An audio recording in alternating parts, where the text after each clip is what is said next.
Virtually જળ સંચય જનભાગીદારી યોજનાનો શુભારંભ કરાયો હતો। 1.70 કરોડના ખર્ચે આ યોજના સાકાર થશે।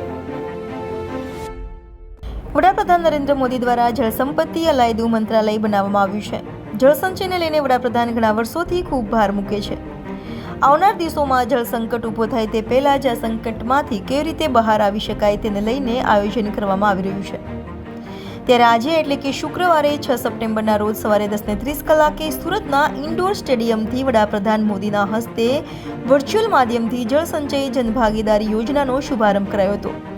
તો આ પ્રસંગે ગુજરાતના મુખ્યમંત્રી ભૂપેન્દ્ર પટેલ, કેન્દ્રીય જળશક્તિ મંત્રી CR પાટીલ સાથે નાણાં ઉર્જા મંત્રી કનુભાઈ દેસાઈ, જળ સંપત્તિ પાણી પુરવઠા મંત્રી કુંવરજીભાઈ બાવળિયા, વન અને પર્યાવરણ જળ સંપત્તિ પાણી પુરવઠા રાજ્યમંત્રી મુકેશભાઈ પટેલ, ગૃહ રાજ્યમંત્રી હર્ષ સંઘવી, શિક્ષણ રાજ્યમંત્રી પ્રફુલભાઈ પાનશેરિયા, આદિજાતિ વિકાસ રાજ્યમંત્રી કુંવરજીભાઈ હળપતિ, વિધાનસભાના નાયબ મુખ્ય દંડક વિજયભાઈ પટેલ, સાંસદ મુકેશભાઈ દલાલ, સાંસદ પ્રભુભાઈ વસાવા, મેયર દક્ષેશભાઈ માવાણી સહિત અગ્રણીઓ, શહેરીજનો ઉપસ્થિત રહ્યા હતા।